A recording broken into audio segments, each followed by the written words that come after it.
Good evening, everyone. My name is Scott Lurie with F Street. I'm so excited to be here with you this evening. As you may or may not know, all of our webinars are recorded and will be sent out to those that have either signed up and are unable to attend, or if you want a copy of this for any of your family or friends, it's always available for you.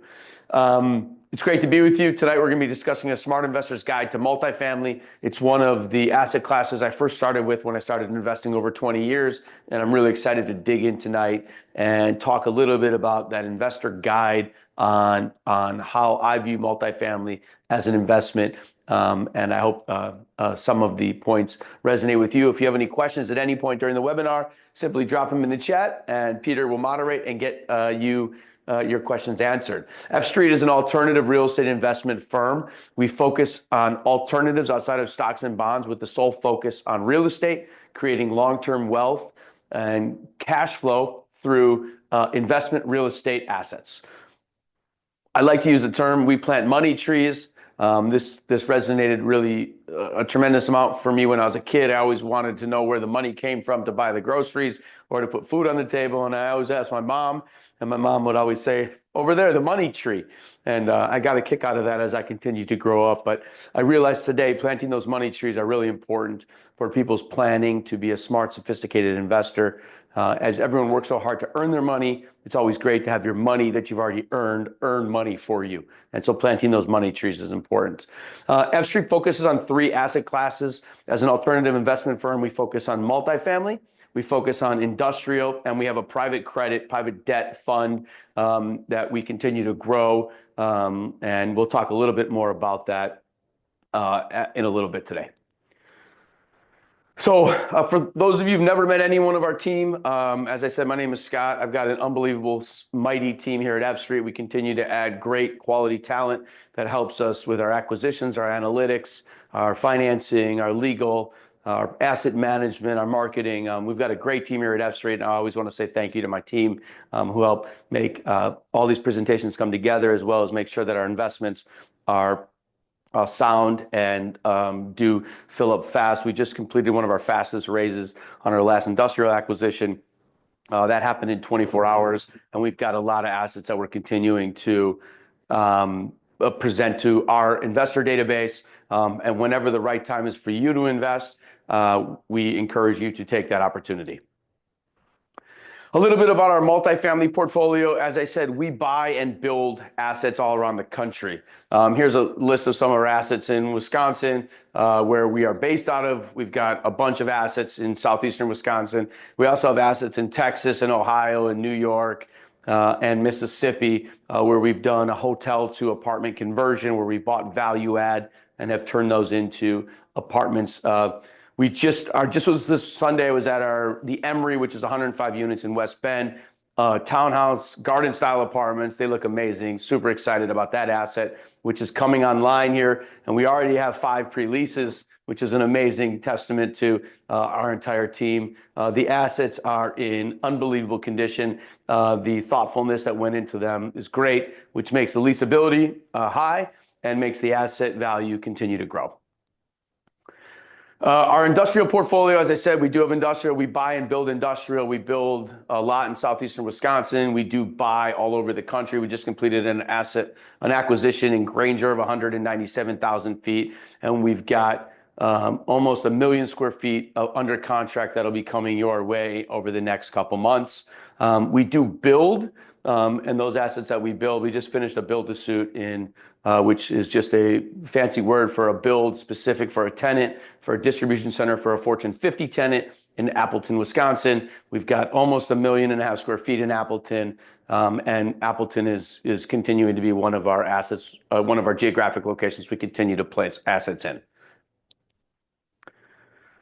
A little bit about our overview. We've got almost 1,400 units with $230 million in the portfolio today. We've got almost 3 million square feet at almost $200 million, and we have a small portfolio of legacy assets that we built under commercial that I'm actually standing in one of them right now, which is our office building, almost 200,000 feet of building space, and we continue to see great results in the assets that we're managing.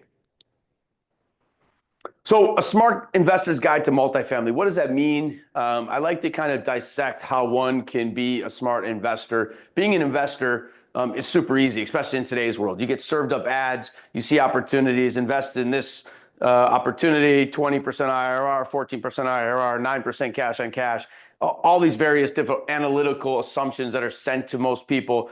And candidly, most people don't understand what they are. But a lot of people are finding through the 506C, which is the general solicitation of advertising, opportunities for investment. We try to make sure that you, as the investor, have the knowledge to make a proper decision, whether that decision is hopefully to invest with F Street or any of the other investments. We hope this information helps you evaluate and consider some key points and questions as you're investing in alternative investments. An important distinction, which I mentioned earlier, I just want to jump into for one more second. Alternative investments is simply a statement that says, I'm not investing in the traditional stocks and bond market.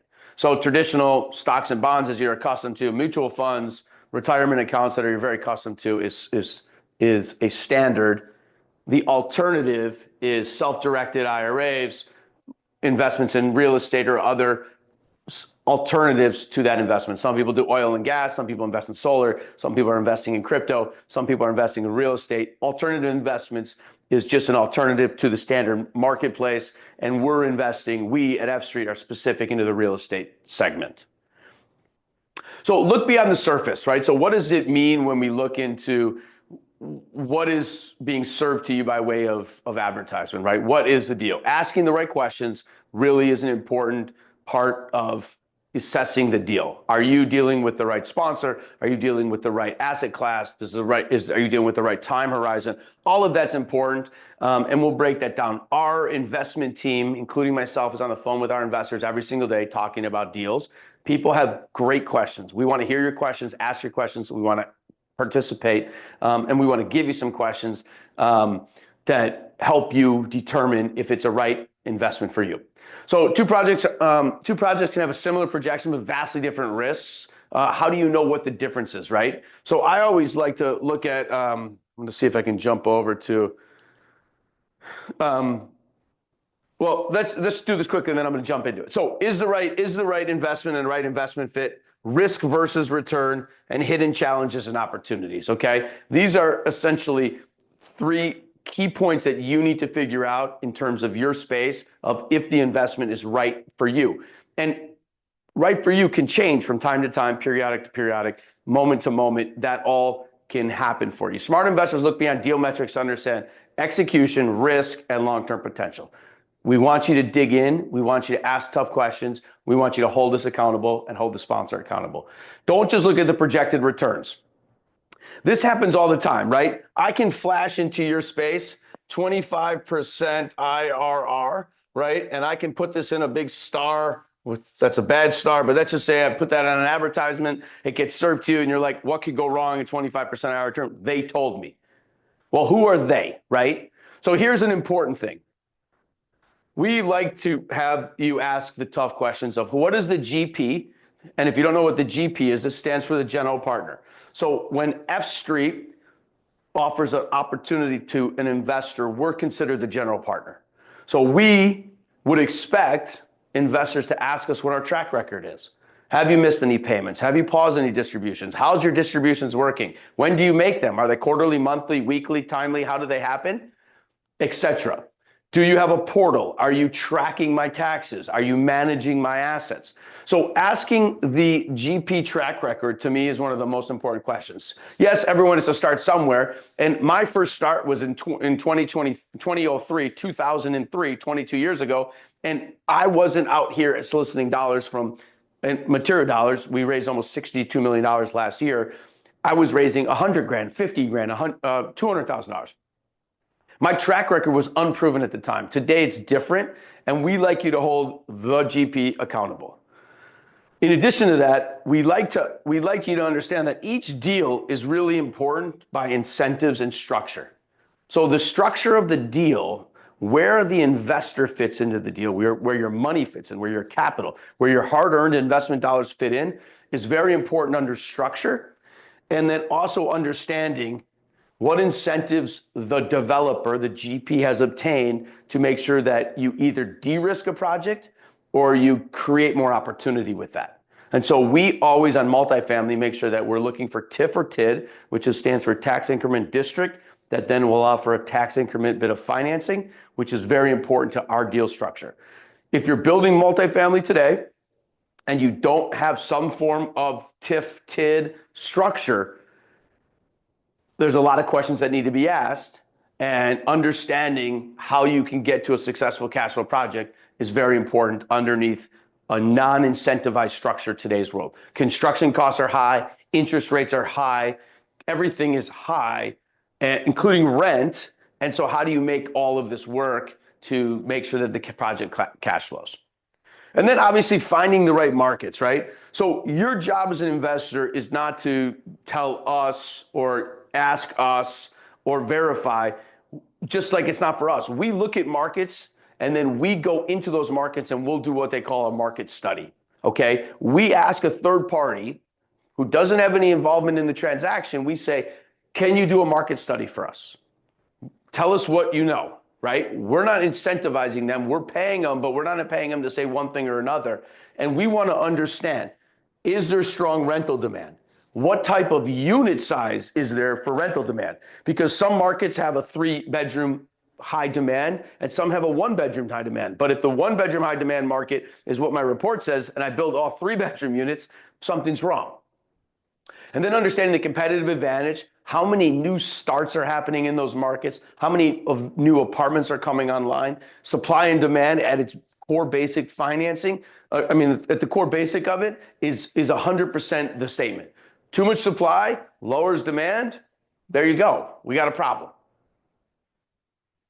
All of that problem equals the sustainability of the future of the project. So evaluating the GP's track record. We kind of dug into this for a minute. Execution history, risk management. How have they handled market downturns, construction delays, cost overruns? A lot of people ask this question when we're talking about new construction, right? Risk management related to construction. So when I'm building at F Street, we do what they call a GMP contract, which is a gross maximum price contract, which means that my project is valid for pricing. Now, there's a lot of nuances to that. So people say, well, what are those nuances? You already have a contract. It's a max price. I said, well, it is, but in there is what could be what they call allowances. So when you offer an allowance, if you offer an allowance for carpeting at $3 a foot and the carpeting costs you $10 a foot, you're upside down $7 a foot for carpeting. And it might not be a big deal in a 500 square foot apartment, but when you got 200 of them, it's a big deal. So understanding the contract and the value is very important for us as the GP, so I can convey returns to you as the LP, the limited partner. Executions history. This is so important. People don't ask this enough, but have you guys been successful? What's your track record? I want to see your track record, not so much on a piece of paper, but I want to talk through some of your transactions. I want to see how you've executed. We've got investors that have been with us for 15 years that we offer just as a method of somebody that they can talk to besides us. Talk to people that have had proven success or failure with the GP. Understand what happens. And then what have the past investors experienced in terms of returns? What's the transparency? How do they communicate? No one likes to make an investment with somebody and then when they write a question or ask a question, they get no response. We at F Street are always communicating. It's important. When you call, we'll answer.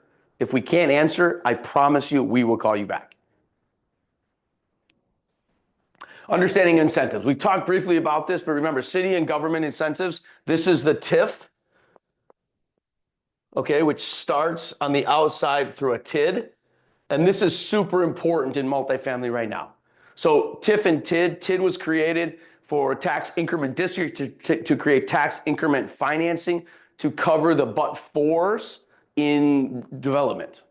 It works tremendously well, and we found, and we work in communities where TIF and TID is available to us because we have found that without that, generating sustainable returns is very difficult. We just looked at a deal right today, this afternoon, that I just submitted on. They offered me a 27-year TIF to do a development for multifamily on the site. And we submitted a letter of intent based on our underwriting and also the ability to have 27 years of tax abatement. How do we, and then capital stack, this is important. How debt, equity, and sponsor investment impact risk and return. If somebody's over-levering a transaction and you're in a deal, there's a huge risk and opportunity. You're never going to get repaid. Well, even if they offer you 25% return on your money, you might never get a nickel back plus lose all of your principal. So think about the risk of as risk goes up, right? Return should go up, right? Risk and return, right? So you should have this, risk, return, right? But when you get to a certain point, you're at so much risk, or if you haven't evaluated the risk, when you're at so much risk, you don't have the ability to ever get a return, and your principal, your hard-earned money, is at risk. So you almost have like a risk return and then like a risk return that goes really scary, where you should be in a position where you understand the risk and the return and make sure that the sponsor, the general partner, is responsible for your investment dollars. And then waterfall. Who gets paid first? How profits flow. If somebody tells you that they get paid first, ask questions.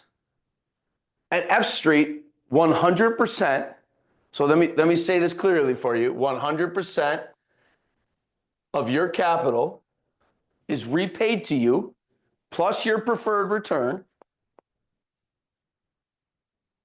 before F Street sees a dollar. 100% of your money is repaid to you before I see a dollar.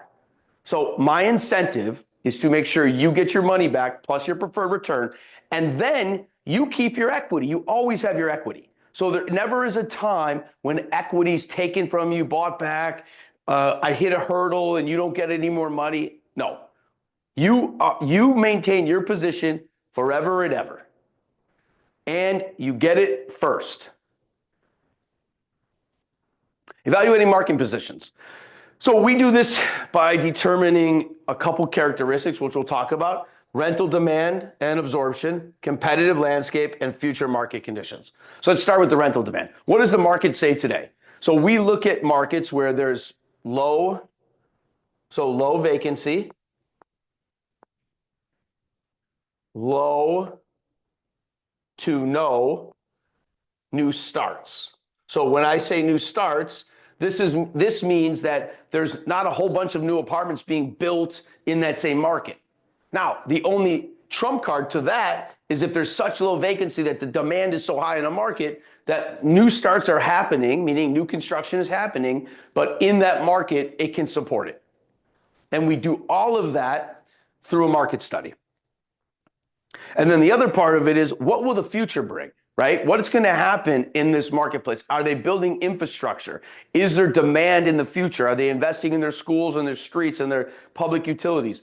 There's a lot of communities that don't do anything related to improvements to their streets and public utilities.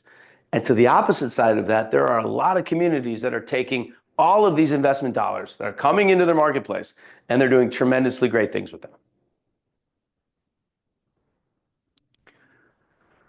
Okay, so applying the framework. I've got an offering right now. We're 50% full, F Street OCLV, MF3. This is our third phase, our third building, our second phase at Oak Creek, which is in Milwaukee, Wisconsin, and Oak Creek, Wisconsin, on the shores of Lake Michigan. So let's dig in, right? How does it look? Okay, here's how it looks. Phase 2. So funding round is happening right now. We're raising capital for it. We're raising about $6 million, okay? So that'll take, call it 90 days. We're halfway through it. We got 50% raised.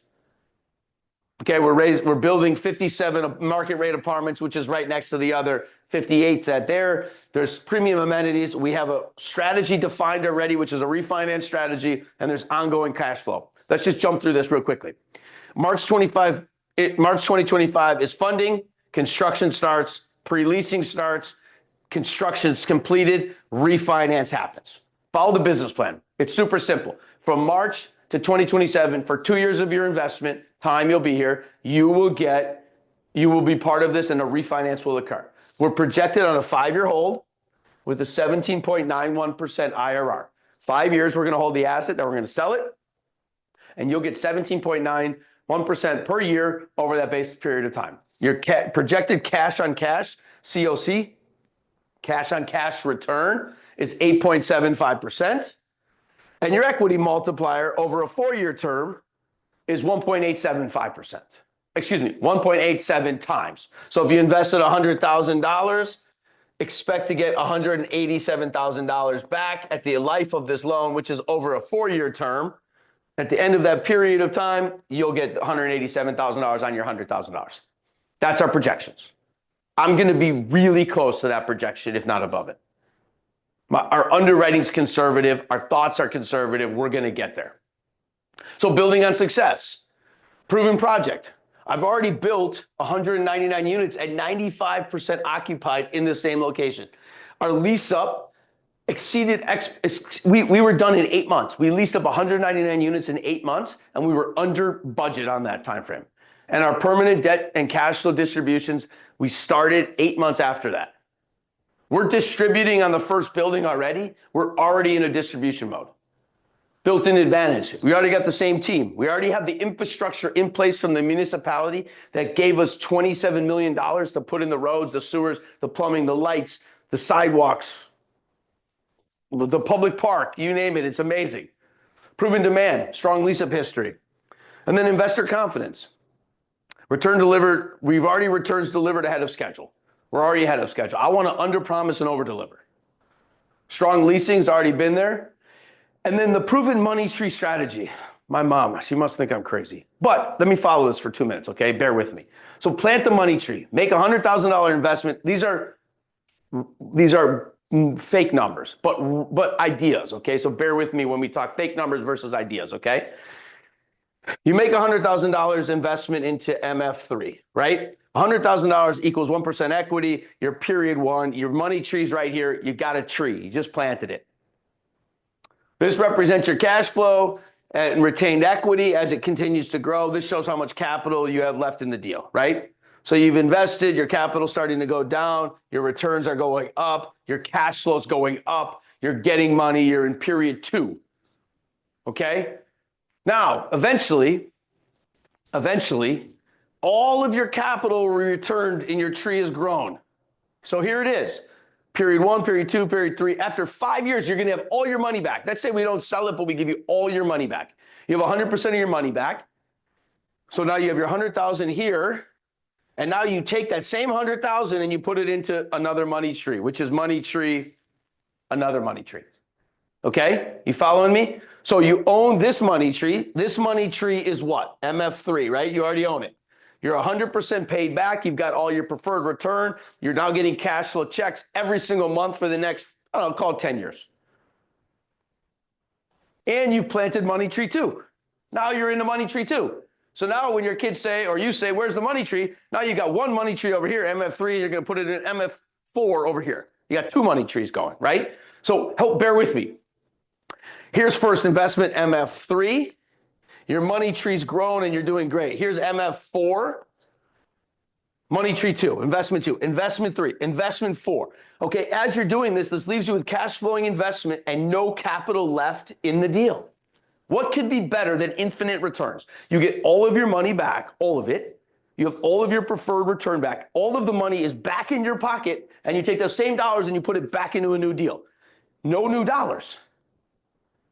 Do that 4 or 5 times. You've got $100,000 has now gotten you into 5 deals over the next 10 years.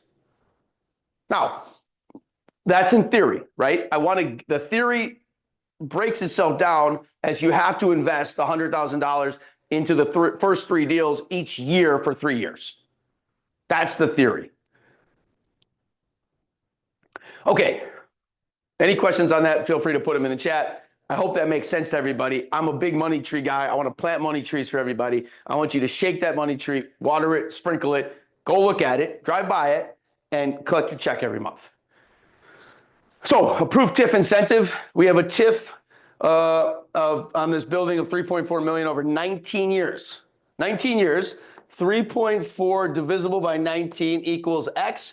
We get that every single year to pay off our taxes. What could be better?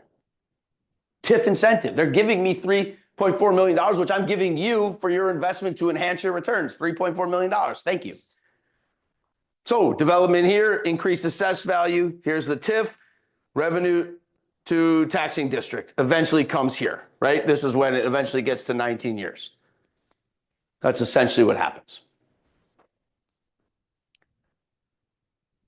All right. Structure. How does it work? How do I make an investment? Here's how it works. Remember what I said. Here's how it works. You are pink. Is that pink? What color is that? Orange. You're orange. You get an 8% preferred return. Remember what I said, okay? You get 100% of all cash flow back until, as a class member, until you get your capital contribution return in full, plus your preferred return. So this plus this. You get 100% of all the free cash flow goes to you. I don't get 20% of it. I don't get 10% of it. I don't get 50% of it. I get zero, not a nickel, until you're repaid. 100% of your money plus your 8% preferred return. Then, and only then do we split, right? So how do you get paid, Scott? Here's where I get paid. After I've done all this and get you all your money back, you, the investor, get 65% of the going forward cash flow forever. Not for 2 years, not for 5 years, for 100% of the years that the asset is owned by us as a group, as an equity owner. You never lose your cash flow. Ever. You never lose your equity. And we split that. We get 35% once everyone's been paid back. So once you have all your money back, once you have your preferred return, then we split. For every $100,000 we distribute, you guys, the investors, get $65,000 and F Street gets $35,000. What could be better? You then take this and you're going to go plant another tree. Good work.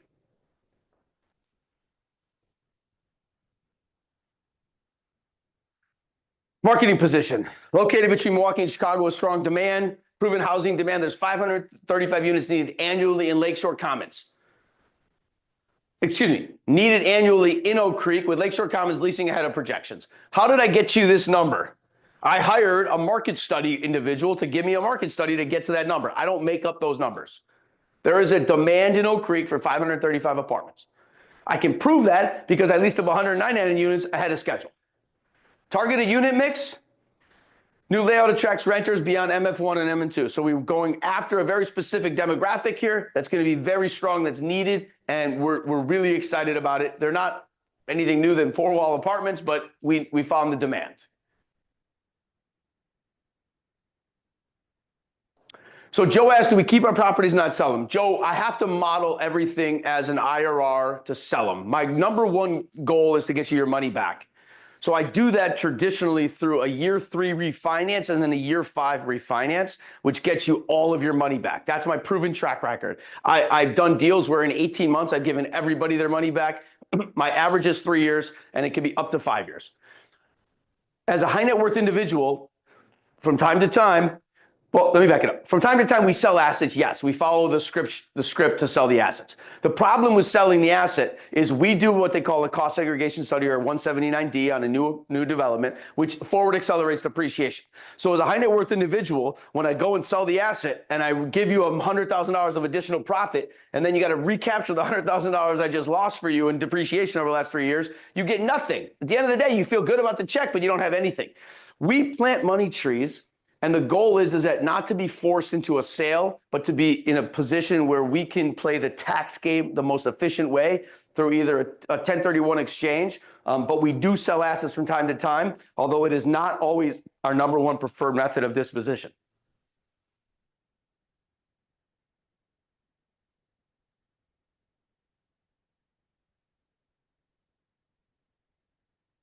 Sure. Jesse asked, have I ever had a foreclosure? Have we ever missed a payment? Have we ever had a capital call? And who our property manager is and how do I vet them? I've never had a foreclosure.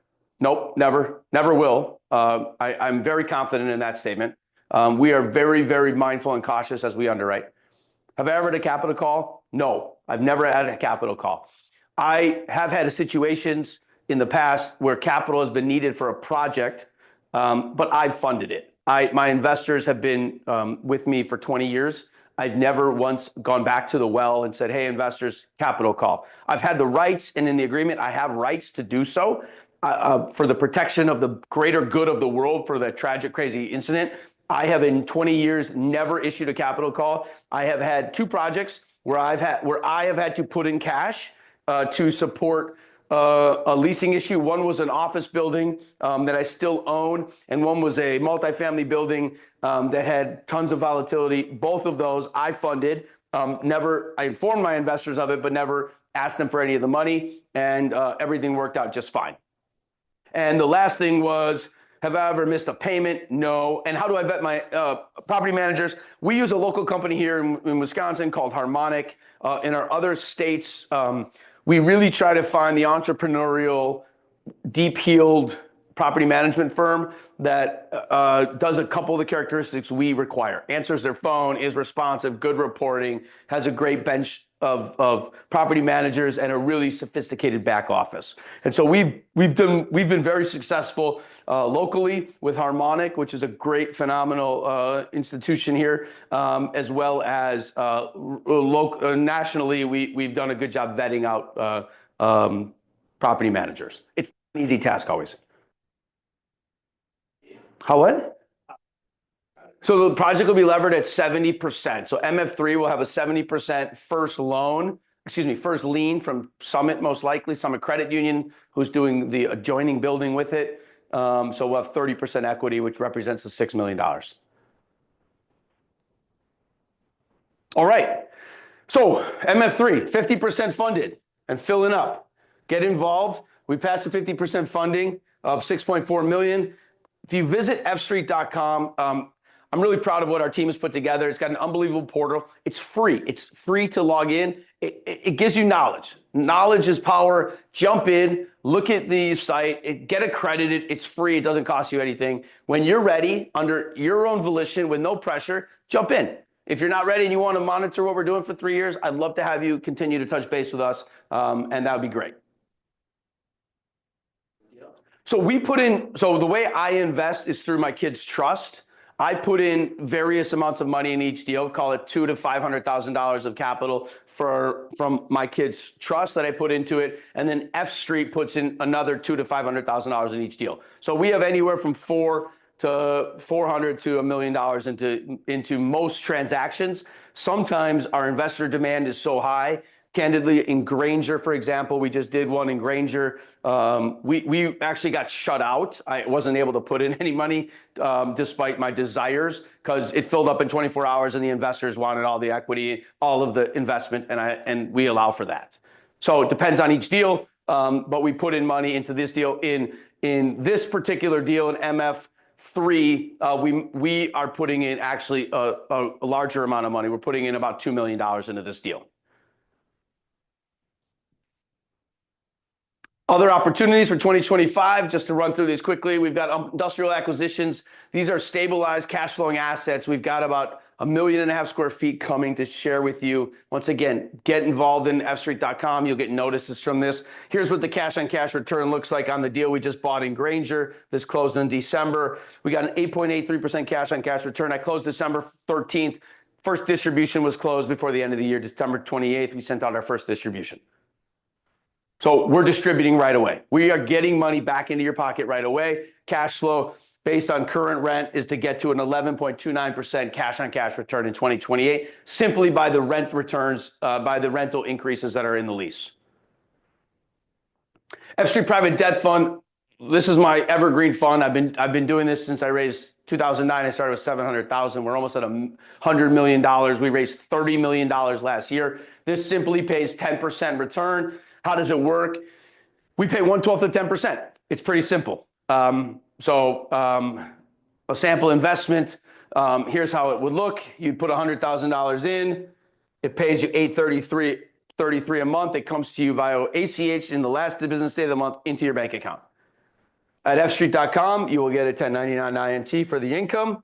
And after 1 year, you have a two-way call provision. You can pull your money out, no problem. So We are a 506C under the SEC, which means I'm soliciting through general solicitation, which requires you to get accredited. I can't accredit you. I cannot accreditate you, and you can't accreditate yourself. You have to go through a third party. It all works seamlessly through our website. Once you create an account and go for accreditation, it sends you over to, what's the name of the company? Parallel Markets, which is a third-party accreditation firm. You'll upload some documents to them. It's super easy. Most people complete the tasks in 30 seconds, and then they'll give you back a document, which is good for F Street for 5 years, or for any of your other parties. You can get a letter, and you can use it with any other alternative investment firm that's seeking a 506C third-party accreditation. I pay for it, costs you nothing. So let's invest together. It's always great to be with you. I appreciate you taking the time to be a better investor, to be smarter and more efficient with your money. The way the wealthy get wealthy is not by earning more money. It's by deferring tax and making great investments. At F Street, I'm super proud of what we're doing here. And I'm super grateful for your time tonight to listen to what we have to offer. If you have any questions, I'd love to answer them. If now is not the right time for me to answer them for you, you can always reach me at scott@fstreet.com or give me a call. My number's all over the internet. You can call our office. You can talk to anybody. We're available and look forward to being your partner in your alternative investments. And thank you for your trust and confidence. Are there any other questions?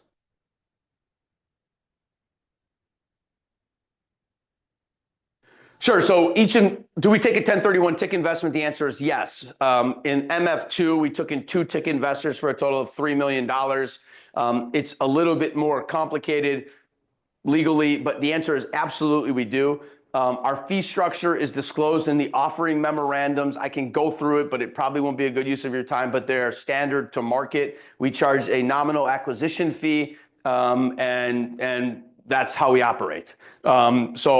Other than raising capital and other minuscule costs that go along with it, our fee structure is very customary or below market, but it's all fully disclosed in our sources and uses of capital in all of our offering memorandums. And I'm not ducking the question, but I just want you to know they all change. So in every offering memorandum, if you go to my website, they're all published at fstreet.com, and you can see every fee that we charge. All right, guys. This is Scott with F Street. I'm so grateful to be with you. My email is scott@fstreet.com. If you have any other thoughts, go ahead, Peter. How do you deal with increased? So how do you deal with increasing loan rates and insurance rates? Insurance rates have been a problem for multiple years now. These tragedies that we're seeing all over our country from fire and water are really impacting the insurance industry. We are underwriting to be mindful of those and managing other costs and obligations to the best of our abilities to have a viable project. We've turned down projects because they're not viable because the rent isn't there. So at the end of the day, rent revenue has to still be there after expenses, right? And so we factor in real interest charges. Those have gone up. They were 3.5%. They're now 6.25%. We just closed a loan 5.95. Let's call it 6.5%. They're all over the board. We're mindful of this. We underwrite to these real numbers that are real, that we stared right into their face, and we make sure that the project is viable. If they're not viable, you have to increase your TIF, or you have to find alternatives to make sure that the project can be viable. That happens through cutting some costs or VE, value engineering a project to get to a more viable, suitable project. And so, great question, and a real problem that I experience every day, and one that we're really mindful of as we continue to evaluate and bring viable, great transactions to your inbox every day. All right, guys. Thank you for your time. My name is Scott Lurie with F Street. I hope to hear from you soon. Please log on to our portal and just create an account. It's free. After that, you do what's best for you. If I can answer any questions, I look forward to seeing your emails. I know a lot of people sometimes don't like to ask questions on the portal on this format, but please email me or give me a call. Have a great evening. Thank you. Stay safe, and I will talk to you soon.